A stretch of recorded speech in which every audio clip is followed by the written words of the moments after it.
It's a lot of fun. It's shot in the style of like, The Office, if you're familiar with that kind of comedy.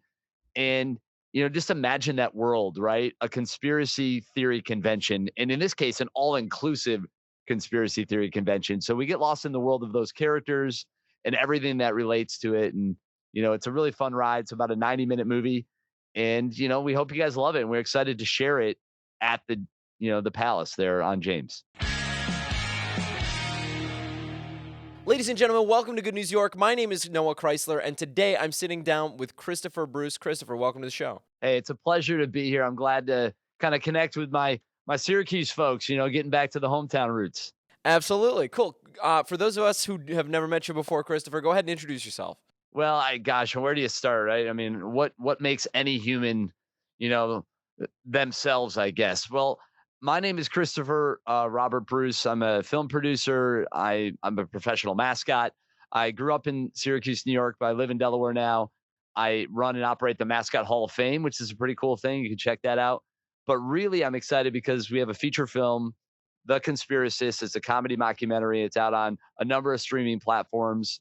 But more importantly, I'm bringing my movie home to Syracuse at the Palace right there on James, July 18th. And we're going to have a lot of fun screening event, Q&A with some, producers, some cast and folks from the film. So it's going to be a lot of fun at the theater and a good time to share this movie that, we had a ton of fun making. Beautiful. Go ahead and give me an elevator pitch for what The Conspiracist is. Sure. So The Conspiracists is about a brother and a sister essentially trying to put on the first ever all-inclusive conspiracy theory convention, and things start to fall apart. They unravel. One of the siblings, is really left to save ConCon, which is the conspiracy convention in the movie, and try to help make that happen. And the other is trying to uncover some deeper conspiracies at play. It's a lot of fun. It's shot in the style of like, The Office, if you're familiar with that kind of comedy.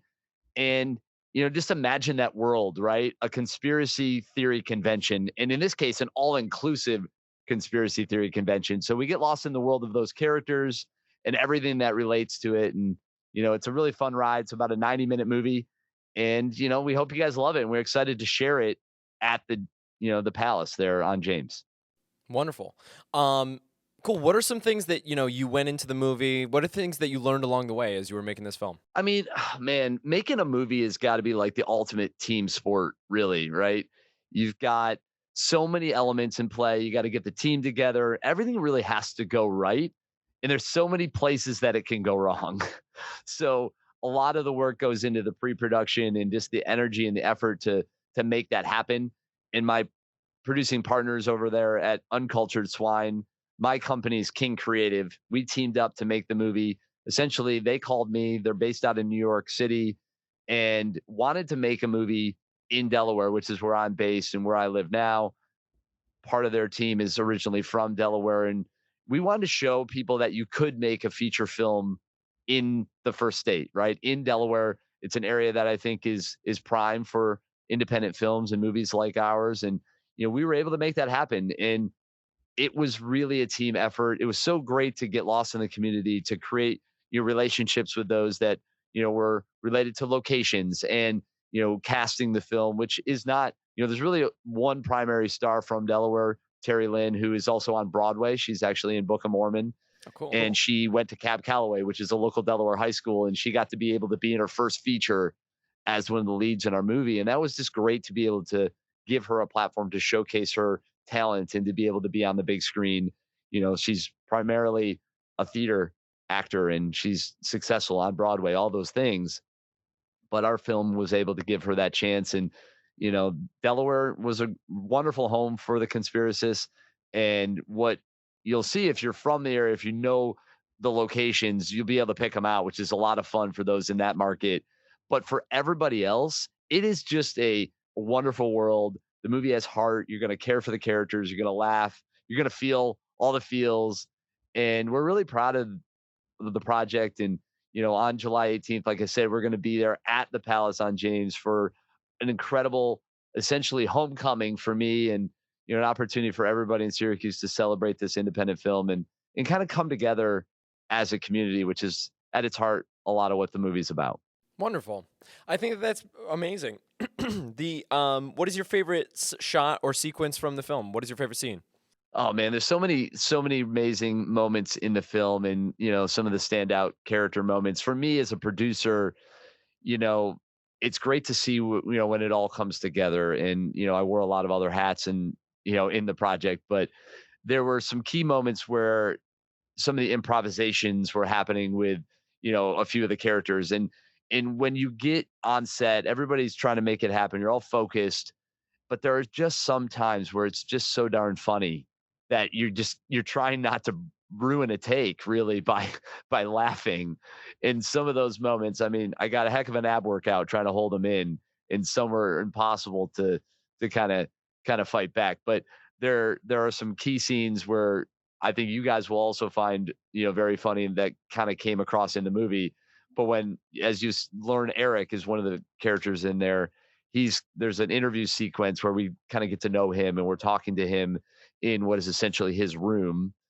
And there are some moments from that were just wildly funny. And then Milton, who you will also meet in the film, is just got some really great moments as well. So being out on the farm with Milton was a great location, and that character, I just really loved that character so much. And Eric were some of my favorites, but they're just all so great. So, I can't wait for people to get to know Gabby and Daisy and Eric and Milton and Polly and the whole, crew there. And it's just really a wonderful. I'm a proud papa, right? You develop this movie, you see it come to life. I know the Uncultured Swine and King Creative coming together. We're just so proud of what we were able to make happen. It's an independent film, so the resources are limited, and what we did, I think, with this movie is well beyond what the resources we had. I think we outkicked the coverage, as you might say, right? And I think people are gonna have a lot of fun with it. Beautiful.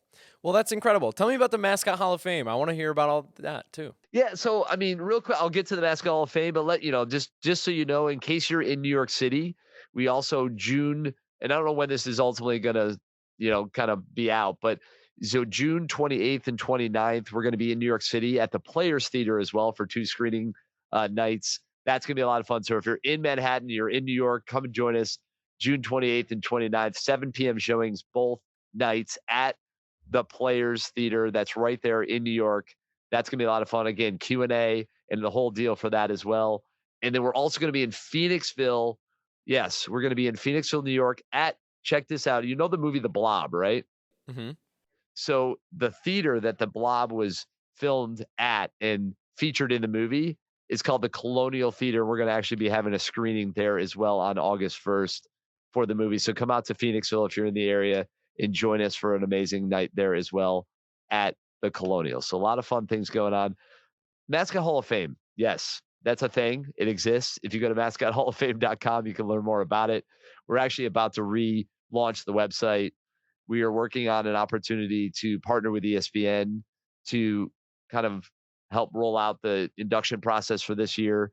So June 17th, which is National Mascot Day, you'll be able to nominate a mascot to be inducted into the Mascot Hall of Fame, which we started in 2005. It's been around for a little while, and you know it celebrates those mascots that represent teams, universities, organizations. And the Mascot Hall of Fame really is the hub of that world. It's kind of the mecca of the mascot world throughout the world. So it's the global headquarters, the hub of mascots, and we're reporting on stories, announcements, we're showing highlights, bloopers. If a new mascot is revealed, if something goes wrong, if there's advancements in the costume business, any and all that stuff is relevant. Right now we're getting excited for the World Cup, of course, because there's a lot of action, and they've got their mascots, and all the countries coming together throughout North America is a lot of fun. And you know so much to talk about in the world of mascots. I'm curious if you've got a favorite mascot. What would yours be? Oh man, mine's got to be Otto from Syracuse, just because I'm born and raised here. So I don't know. Otto's a Hall of Famer. I don't know if you knew that. Otto Yeah, is in the Mascot Hall of Fame. Yep, cool. absolutely, and as they should be, right? Right, absolutely. What are some of your favorite Otto moves? I honestly don't know very many of them. I'm not the biggest sports fan in the world. You got a little For bounce, sure, you yeah. got spin, all kinds of fun stuff. But Otto's great. We love Otto and Syracuse University for sure. So, I mean, mascots are fun, right? I Mhm. mean, I don't know about you. So you said you grew up in Syracuse. Where are you from? I'm from, Manlius. Nice. Yeah, I went to ESM, Oh, right? cool. So my parents both went, to FM, when they were younger, and so right around the corner from you. But yeah, I mean, as a East Syracuse Manoa, graduate and alum, and growing up in Syracuse, right there in Manoa, Mhm. it's really cool to be able to come back. I'm excited to bring the film and some of our projects reconnect. We're going to be working with the film department actually at ESM to help promote the film and create an opportunity for them to get involved in the process. So a lot of good news, with that, and just positive vibes across the board, which is really exciting. So Yeah, tell me about that. Tell me about so you're working with ESM to, like. yeah, so Mike Ferris kind of heads up that program. He was a former baseball coach of mine actually when I was coming through Syracuse. So, he and I connected, and he was telling me a little bit about what he's got going on with the film department, and it was a natural fit. And I was like, well, what do you think about having some fun? Giving those students an opportunity to be a part of the back end of a film and a movie. They can see what it's like to put on an event like this and to promote a project, which I just think is a cool opportunity for them to be able to be a part of. So we're excited to involve them in any way we can to get the word out. We're going to be pushing out press releases here soon, creating other media opportunities. I mean, this is a wonderful opportunity just to hang out, to talk, and to share some things about the film and some other things I've got going on. But having them involved is fun. I'm excited to see what ideas they bring to the table and what we can do together. And really, that's what it's about. It's just creating an opportunity. Absolutely. Cool. Christopher, tell me more about. So, I mean, it sounds like you have a varied career, right? You're running the Mascot Hall of Fame. You are running, King Creative. Tell me how that kind of came to be. Yeah, it's funny. I the obvious path, right? Anybody would imagine you grew up as a kid. You think, oh, I'm going to be a professional mascot. I'm going to be a filmmaker. That's just the clear, obvious, combination for sure. I actually went off to college to become a doctor. I started off on that path with like medicine kind of as the general vibe and idea. It's partly why I didn't go to Syracuse University, because if I was in communications, I probably would have just gone there Mhm. to start. But I went to the University of Delaware, and that was the kind of target. And my mom, sent me off to college to become a doctor, and I'm sure she was proud and thought this is great. And then I became the mascot at the University of Delaware, and I was the fighting blue hen there for 4 years in college. I was UD, the mascot there, and kind of opened up some opportunities and doors. I started working with the guy that was the original Philly fanatic. I started, very quickly after my freshman year. I was a full time intern at the Philadelphia Eagles and was helping with their mascot program and their game day presentations. And, essentially one thing led to another, which led to another. And I started performing for a USBL League basketball team in Lehigh Valley, which was coached by Chocolate Thunder Dawkins and partly owned by Larry Holmes. And, you know, really just sort of opened me to this whole world of performance and sports entertainment and being able to really connect with an audience and without a lot of rules and a lot of, just sort of go, do it, have fun. And I learned a lot about myself. I had an aptitude for it. People were really enjoying it. And I kept going. I became in college while doing the University of Delaware's mascot. I was doing that Thunder character for Lehigh Valley. And then there was an opportunity with the NCAA to become the official mascot of NCAA basketball, JJ Jumper. If you look that up, the character doesn't really hop around too much anymore. But that program was around for about 10 years, which I was involved with from the beginning. Not only did I perform as JJ for, those initial years, but then I ended up producing that show and training what was about 8 performers that we sent all around the country to perform at men's and women's basketball games, D1, 2, 3, the whole deal throughout the season. It was hundreds of appearances, again, while in college, starting and still doing all that. And this world of mascots and this world of performance just kept coming, and I just kept kind of embracing it. And so that opened up more of my interest in other areas of performance. So I started doing theater and I started going to Philadelphia regularly for acting classes and film and TV type workshops. And, throughout that time, I was always kind of a writer Mhm. and, had my own original ideas and thoughts. And in some ways that was started in high school at ESM, writing all the sketches for the senior variety show or doing these different bits that we used to do back then. And all that just started to kind of come together. And, I shifted gears and no longer was going to be a doctor and switched my major to be in marketing and management, which was practical and, kind of fed some of the entrepreneurial spirit, kept an art minor and, you know, just was performing and producing and writing and creating. And, that's what I've been doing for almost, 30 years at this point. So my whole career has always just been about connecting with an audience, whether it's in the sports arena, whether it's at live events. I host and I MC. I do quite a bit of that actually. And so, I mean, I'm the ring announcer for X Rumble Celebrity Boxing. I host any number of weird random events like the Burger Battle. If you go to bigdill.com, you'll see a insanely awesome, crazy over the top pickle themed experiential event. Well, I'm MC Pickles in that as well. So that's my world. It's wild, it's weird, it's niche. It's definitely not typical, but it's a lot of great creative outlets and it keeps you sharp in lots of ways. So as a producer, I'm able to kind of tap into a lot of those different muscles that I've developed over the years, whether it's, producing, directing, writing, acting, performing, and kind of be able to push it all forward. And for the conspiracists, it was a way to leverage a lot of those weird muscles that I've been training for so long. And, now I look at it, wow, what a crazy wild ride it's been. I live, a kind of a life that allows me to be passionate and to be creative, and that's what it's all about. Just I try to stay productive, inspired, creative, and just keep it all moving. So Cool. lots of cool things. You'll see the GMA stuff here too. So I do a little something. If you look up Good Morning America, you'll see a fuzzy friend of theirs that is a regular and might be the Cool. best friend of that guy as well. So lots of things. Oh, wonderful. There you go. That's very cool. That's very cool. Oh, I know man. it's a lot throwing it at you, but hey, there you go. No, I think that's great. Next time I watch Good Morning America, I'm gonna be like, "Oh, I know a friend of that guy." That's awesome. GMA Ray, and you maybe see some similar mannerisms. No, I think it's great.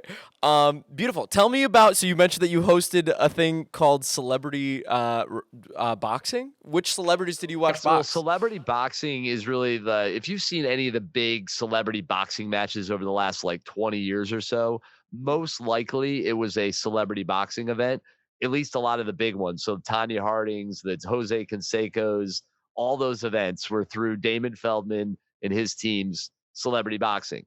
Mhm. I've been involved in kind of working with Damon in different ways over the years, helping with producing content, hosting elements, you name it. And they just launched X Rumble Celebrity Boxing, which is kind of the next, phase of that. And, became the ring announcer. I mean, I've been the voice of it in different ways, but kind of center stage right there in the ring, the Michael Buffer of celebrity boxing, so to speak. And kind of we had a big event with Krishan, if you're familiar with her at all. She had a great following, and Krishan Holy Hands, Malone, which is a lot of fun. So that's just an interesting world to get lost in, and in one that's growing, and there's some cool opportunities and things that are happening with that. And I know Damon and the team are kind of taking that to the next level. His brother, funny enough, is David Feldman, who is the guy behind Bare Knuckle, if you're familiar with that at all, which is kind of blown up and has gotten pretty big around the world as well. So it's a fighting family. Their father was a pretty well respected boxing trainer, so they kind of grew up in the business. And Damon was a professional fighter. He actually retired early because of an injury, but he was 9-0.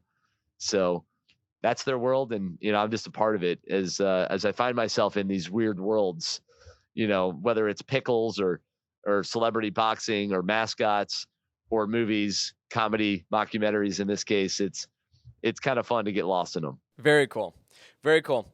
Well, awesome. Christopher, do you have any advice to young creatives, people who want to direct film, people who want to get involved more with mascots, people who are looking to host boxing matches? Any advice for young creatives? It's a wide net you're casting there. I think at the end of the day, I think you just have to you kind of have to listen to kind of what your interests are. You have to be willing to take on opportunities as they come. I think sometimes you just got to say yes, throw yourself in there and see what happens. Be willing to work, be willing to get your hands dirty, roll up your sleeves. I think more and more now that's going to get you farther than you might imagine. There's a lot of folks out there that are just sort of looking for it to come to them. And if you go after it, if you kind of look for those opportunities and kind of put yourself in positions and are willing to show up and willing to do it, I think you can make a lot happen. And I truly believe if you can make, if you want anything bad enough, you can really make it happen. You just have to want it bad enough. And that's really what it comes down to. So really take a good look in the mirror, think about what you want to do, and start finding ways to make it happen. Beautiful. Christopher, one more time, how can people go and see your film? When is it premiering? And tell us all the info about the premiere. Absolutely. So we're going to be at the Palace Theater right there on James, right there in East Syracuse. It's going to be July 18th. If you go to their website, the Palace website, or you can just go to theconspiracists.com, find out all the information about the film. The trailer is there. There's some great behind the scenes photos, tons of news and media outlets that have covered the project up to this point. And you can follow us on Instagram, ConCon Movie. ConCon stands for Conspiracy Convention. And we can't wait to see you guys join us there at the Palace on James, July 18th. Come on out, invite your friends. This is a really fun movie, and we can't wait to share it. Beautiful. Well, Christopher, thank you so much for your time. This has been really interesting, and I appreciate. I don't know. It's wonderful that you're bringing this back to Syracuse, and for this premiere, I think that's fantastic. And I don't know, your career sounds really cool, and this film sounds great too. So thank you so much for coming on. Hey, it's my pleasure. And we made this movie in Delaware. Who knows? Maybe the next one we can do in Syracuse. Yeah, it'd be great, wouldn't it? It sounds good. If you need a extra in the background, you let me know. All right. It's a great locations up there. I mean, shoot, I used to love like Winterfest and finding that medallion. I scoured every park in Onondaga County many a time over as a kid. So I'd love to get back. Sounds good. Cool. Ladies and gentlemen, thank you so much for watching. This has been Good News York. Guys, Good News York is produced by Clickstream Studios here in the old Spaghetti Warehouse location. If you are a Central New York business owner and you are posting to social media, but you feel like you don't really know what you're doing, you feel like you're not really using a coherent strategy, you don't really know what to post, you're in luck. We are doing free content marketing plans for your business. So basically, if you meet with me, you can go to call.clickstreamstudios.com. You can book some time with me. I'll learn about your business for about 30 minutes, and you will leave that meeting, and I will give you a free content marketing plan so that you can have a good social media content plan for your business. You're welcome to do that on your own, or you can execute it with us if you so choose. Those are free if you go to call.clickstreamstudios.com. Thank you so much to Ads on the Go. Get adsonthego.com. And thank you guys for watching. Have a great rest of your day. Goodbye.